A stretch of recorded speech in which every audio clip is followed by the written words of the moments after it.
Assalamualaikum warahmatullahi wabarakatuh. Teman-teman semua ya, insan pengadaan di seluruh Indonesia. Berjumpa lagi dengan aku Syarif Rahman dengan Arif. Pada video ini izinkan saya berbagi yang sebenarnya sudah saya share pada video tentang praktik pengadaan langsung ya, beserta kumpulan template file-file kerjanya untuk pejabat pengadaan, mulai dari persiapan sampai dengan laporan hasil pemilihan pengadaan langsung. Nah, untuk video ini saya lebih mengkhususkan mencuplik ya salah satu sebagian template, yaitu pengadaan langsung pada pekerjaan konstruksi perorangan. Nah, ini Bapak Ibu ya.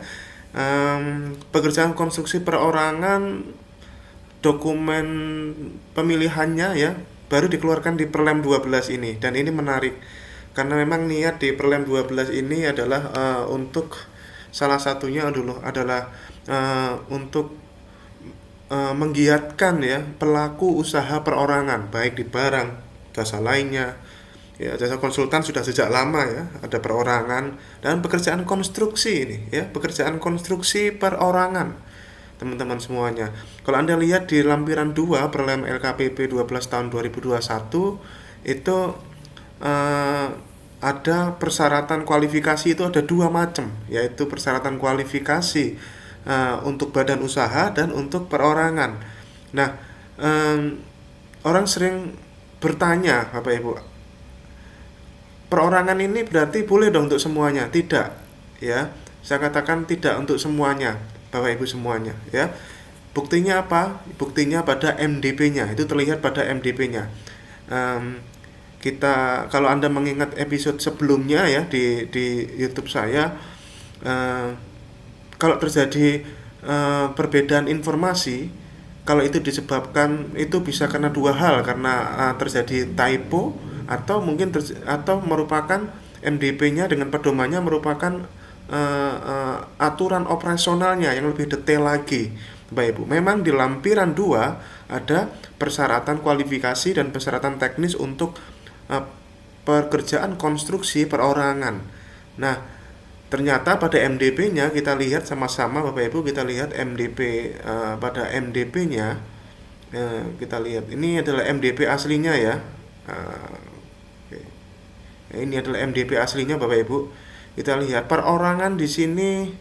Saya awalnya berpikir perorangan itu ada di MDP yang MDP yang 17, 18, 19 ini, yang pasca kualifikasi yang umumnya ini.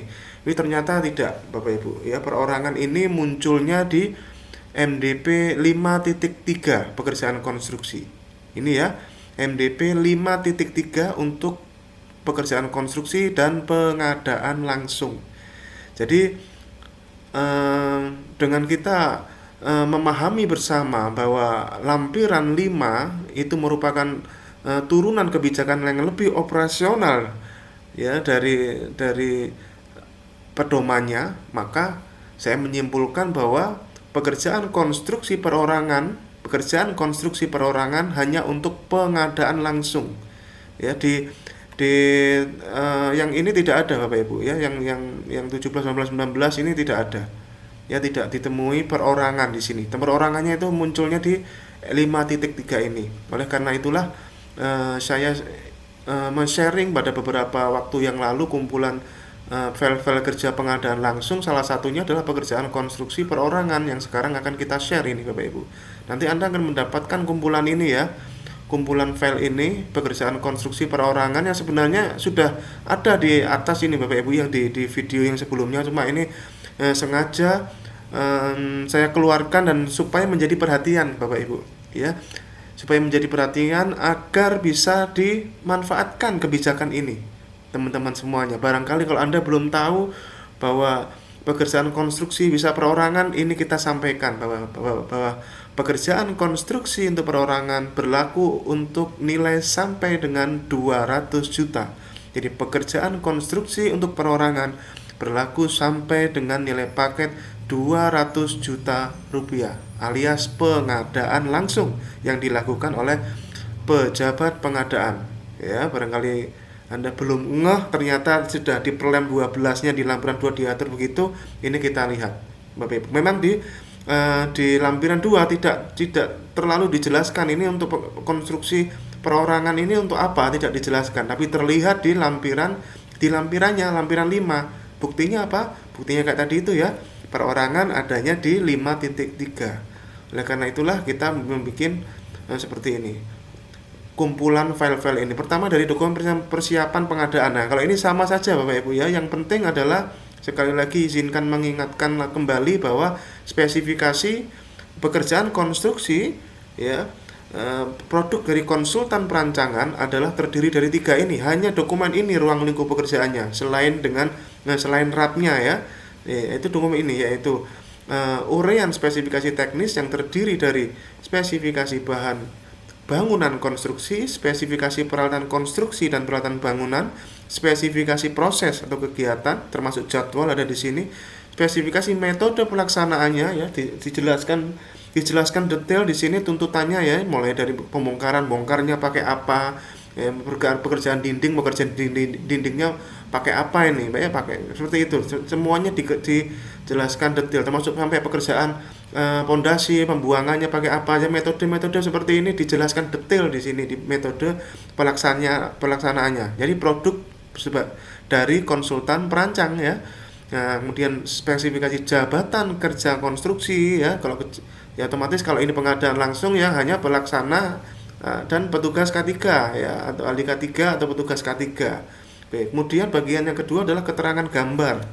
Nah, ini ya keterangan gambar dari peta lokasi, layout, potongan memanjang, potongan melintang, dan DID-nya, detail-detail konstruksi. Dan bagian ketiganya adalah dokumen RKK-nya, yaitu di uraian pekerjaan, ya di setiap milestone-nya dijelaskan uraian pekerjaan yang nanti pejabat pengadaan tinggal mengambil satu yang tingkat risiko yang tertinggi, identifikasi bahayanya apa pada masing-masing milestone, dan tentunya ini yang seringkali dilewatkan oleh konsultan perancangan bikin RKK, yaitu tingkat risikonya perkalian, kekerapan dan keparahan.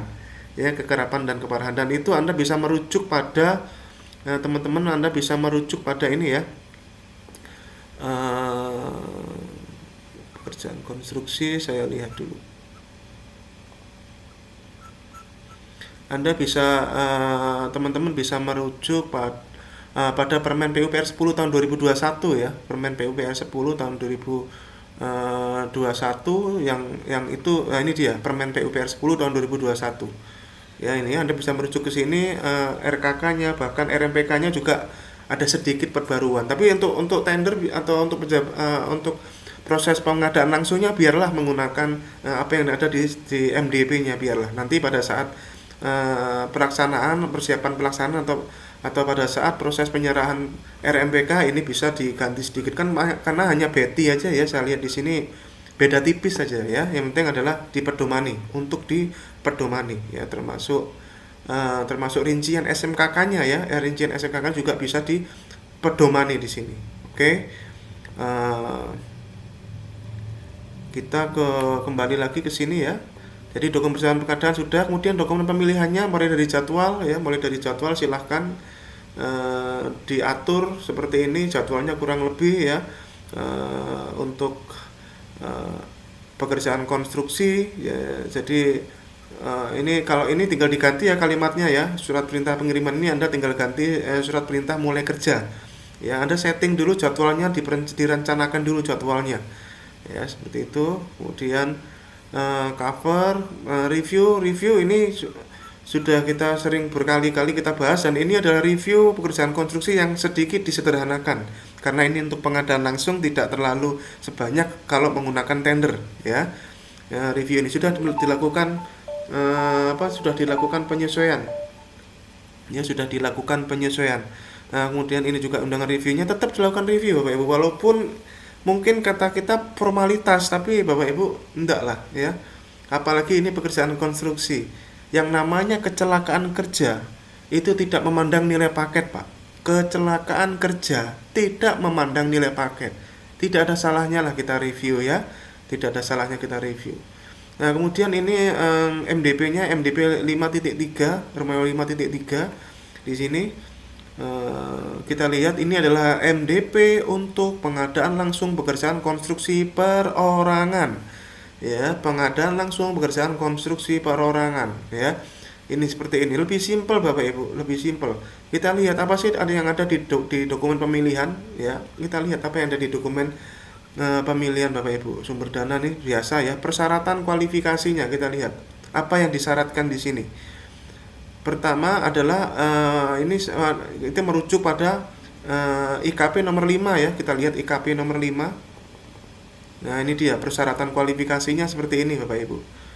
Teman-teman semuanya, persyaratan kualifikasi administrasi yaitu memenuhi ketentuan perundang-undangan untuk menjalankan kegiatan usaha. Ini sengaja kalimatnya seperti ini karena keluar PP 6 2021 itu Bapak Ibu sebagai turunan dari Omnibus Law, kemudian berusaha pada saat penyusunan ini masih belum ada turunannya ya, karena kita lihat di situ ada istilah izin usaha berbasis risiko, dan sepanjang yang saya tahu sekarang sedang disusun juknisnya.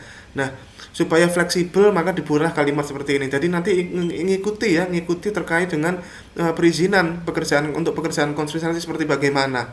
Ya, kita lihat nanti sebagai turunan dari izin usaha berbasis risiko nanti seperti bagaimana, diikuti aja. Ya, kemudian KTP atau paspor atau surat keterangan domisili tinggal. Ya, tidak harus punya KTP di tempat tersebut. Ini yang perlu kita tekankan ya, karena sering orang nanya ini, Pak, kontraktor yang saya pilih ini dia KTP-nya nggak KTP Jakarta Pak, padahal ini kan proyeknya di Jakarta misalnya, seperti itu. Nggak masalah, surat keterangan domisili tinggal ya, surat keterangan domisili tinggal. Kemudian ini NPWP tetap dimunculkan Bapak Ibu, tapi tetap ini ada status valid keterangan wajib pajak, tetap harus ada. Karena sebenarnya inilah kuncinya ya. Inilah kuncinya, status validnya ini yang dikunci di sini Bapak Ibu. Status validnya, jangan sampai kita berkontrak dengan kontraktor ya perorangan yang ya KSVP-nya tidak valid. Ya, ini sekaligus untuk mendisiplinkan ya. Dan pastinya kalau mau valid ya syaratnya salah satunya ya punya NPWP dan melaporkan SPT tahunan 2 tahun terakhir. Ya, maka statusnya mestinya valid ya. Kemudian fakta integritas dan surat pernyataan seperti biasanya Bapak Ibu.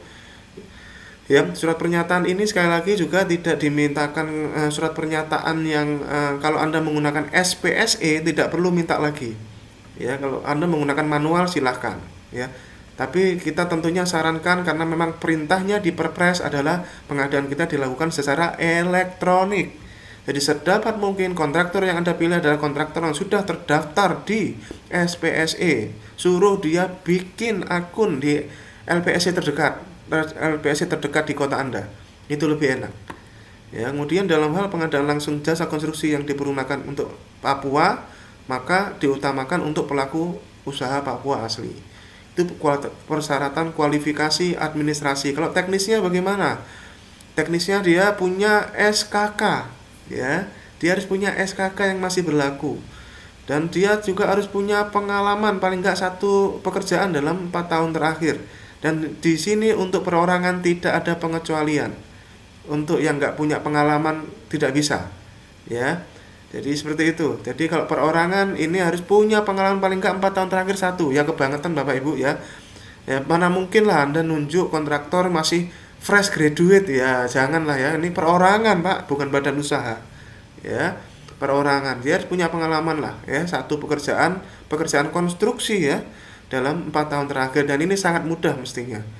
Ya, kemudian nilai pekerjaan sejenis tertinggi dalam waktu 10 tahun terakhir itu separuhnya HPS atau pagu. Ya, separuhnya HPS atau pagu. Dan pekerjaan sejenis merupakan pekerjaan yang memiliki kesamaan pekerjaan, kompleksitas, metodologi, teknologi, dan karakteristik lainnya. Ya, ini sering saya ditanya juga seperti ini Bapak Ibu, yang sejenisnya kayak gimana ini?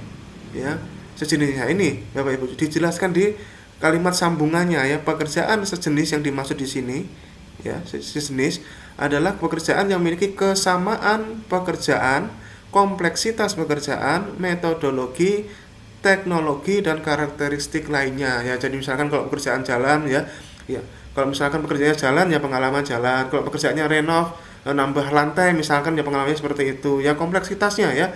Misalkan renov, bongkar pekerjaan yang awalnya satu lantai jadi 2 lantai ya, pekerjaan sejenis kayak gitu. Kesamaan pekerjaan di sini, jadi benar-benar spesifik sama Bapak Ibu ya, spesifik sama ya, seperti itu. Oke. Kemudian dan punya tempat usaha ya, punya tempat usaha. Oke, seperti itu. Kita lihat sekali lagi Bapak Ibu ya, di persyaratan kualifikasinya ya.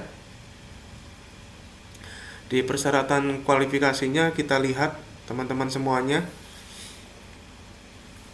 Oke.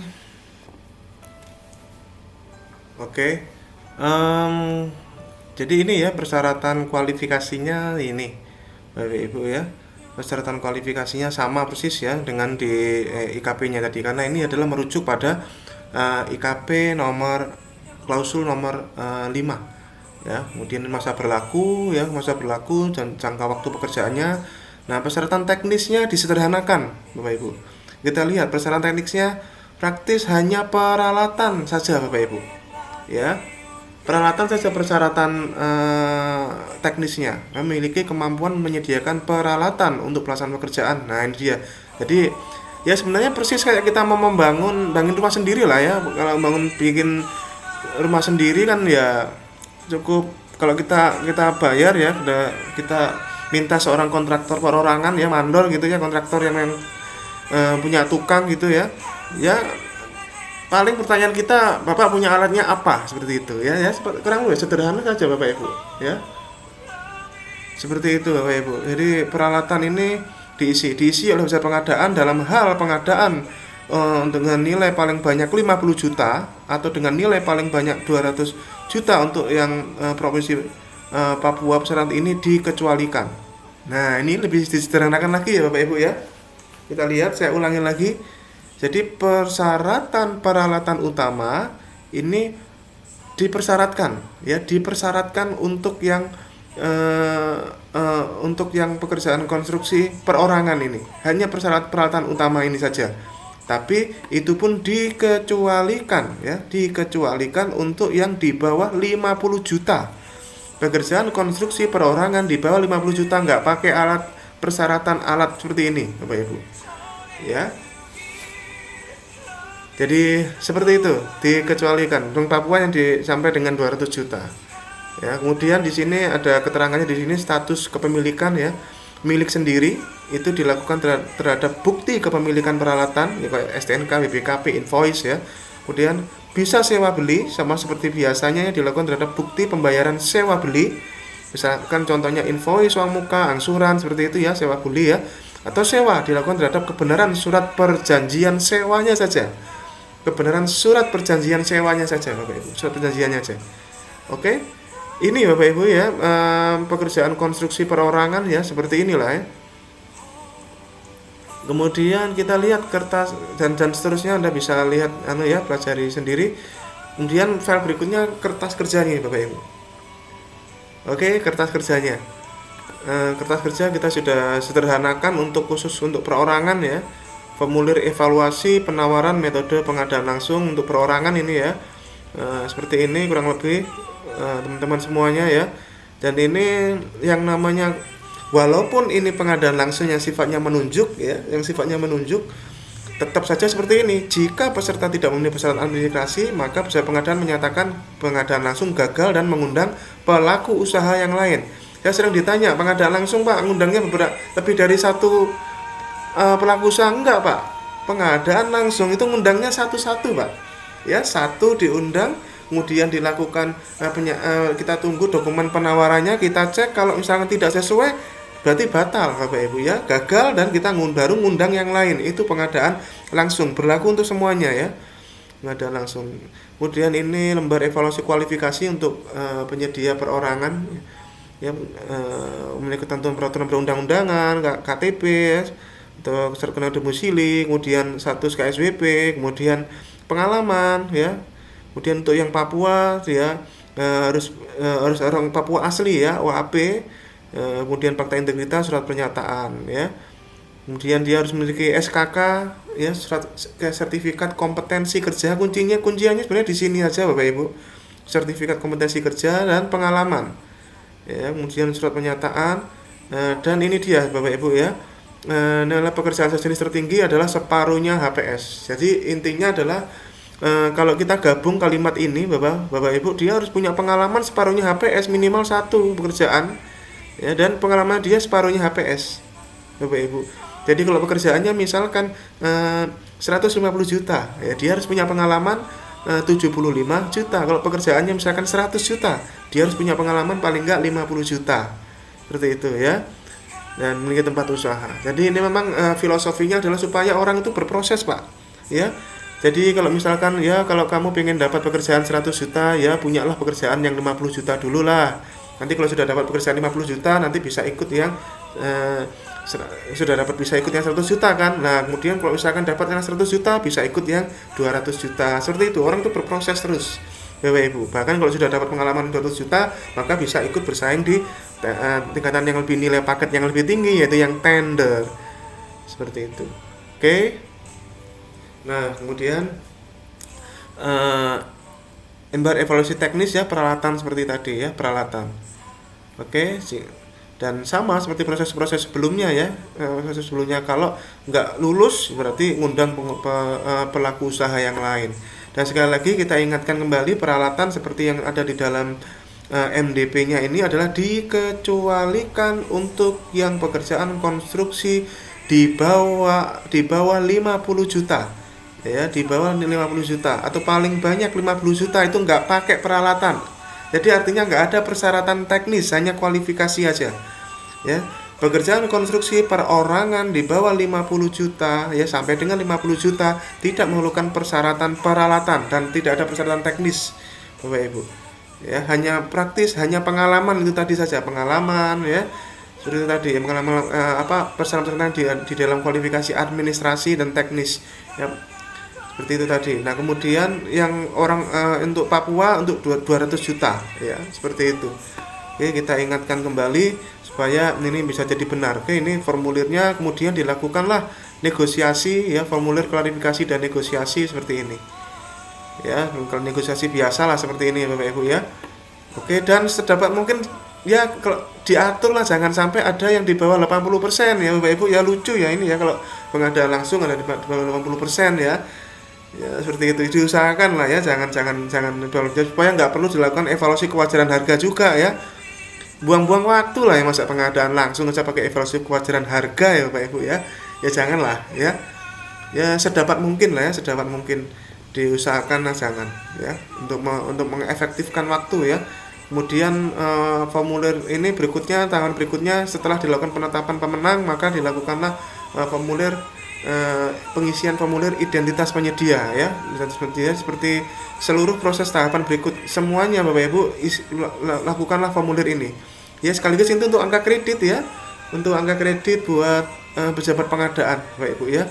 Jadi nanti akan terdata dalam 1 tahun ya, kontraktor A itu dia dapat pekerjaan berapa kali, kontraktor B berapa kali, kontraktor C berapa kali, seperti itu. Oke Bapak Ibu ya, seperti itu.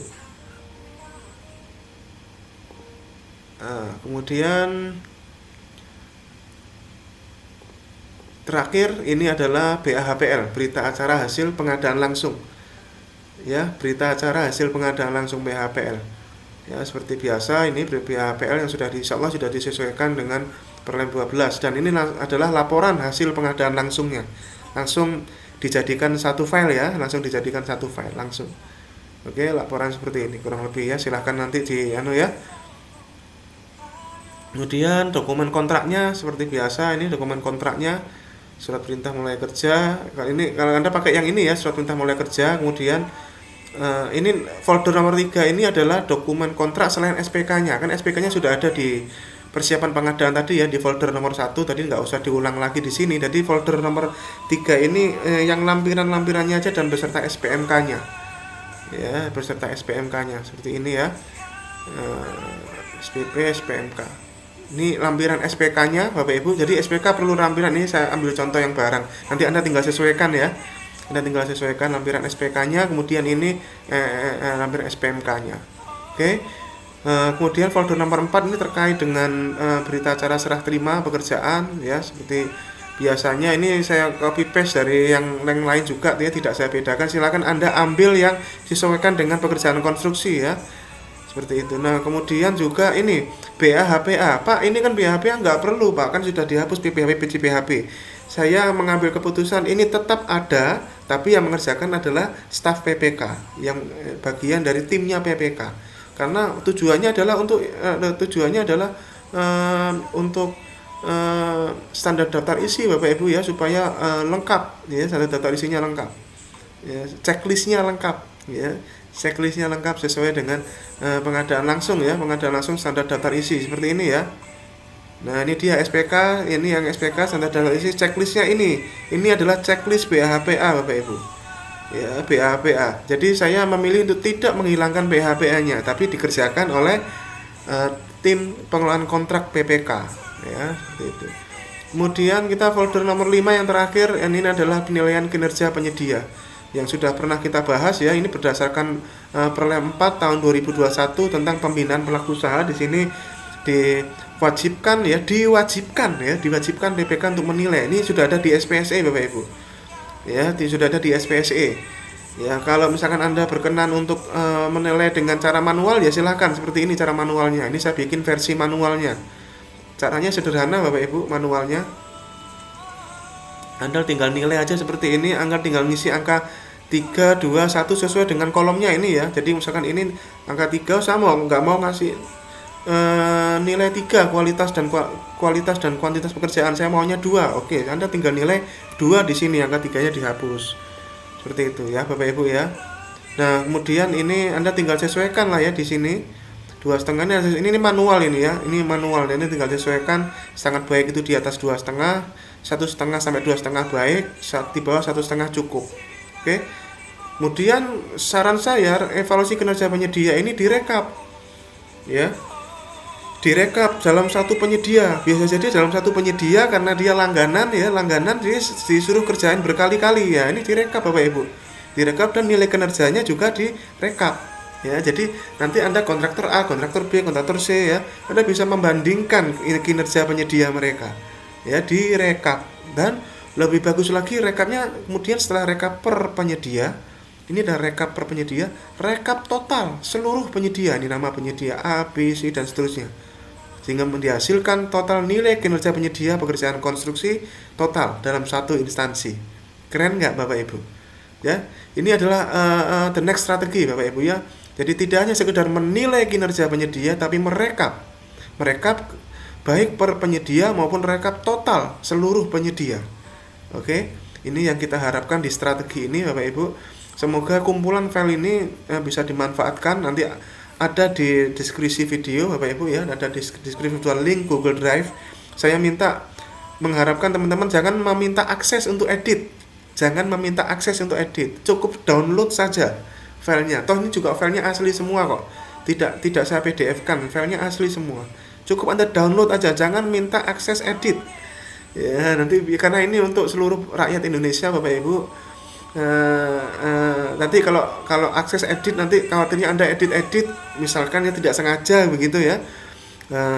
Nanti kacau Bapak Ibu, dan itu misalkan kalau saya tidak tahu ya, mending kalau saya tahu Bapak Ibu, karena akun Google Drive ini saya tidak tahu kalau misalnya Anda itu misalkan edit atau enggak, itu takutnya tidak tahu Bapak Ibu. Jadi sebaiknya cukup download saja link Google Drive-nya. Semoga bisa bermanfaat ya Bapak Ibu ya.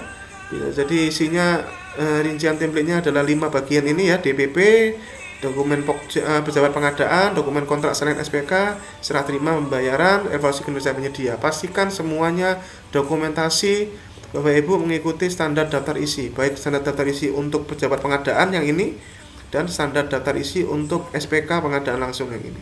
Oke, semoga bisa bermanfaat kumpulan template ini untuk Anda semuanya. Semoga ini juga memberikan wawasan kita bersama. Oh, pekerjaan konstruksi perorangan boleh toh, ternyata boleh Bapak Ibu. Tapi itu untuk pengadaan langsung, dan persyaratannya kita lihat sama-sama tadi cukup sederhana. Bahkan yang di bawah 50 juta ya cukup persyaratan kualifikasi saja, tidak menggunakan persyaratan teknis apapun. Yang penting dia punya pengalaman, punya SKK ya, punya pengalaman separuhnya HPS ya. Sukses buat Anda semuanya. Pesan untuk kita semuanya, jadilah pelaku pengadaan, bukan pemain pengadaan, dan jangan korbankan orang-orang menunggu Anda di rumah. Terima kasih. Selamat pengadaan. Assalamualaikum warahmatullahi wabarakatuh. Salam pengadaan.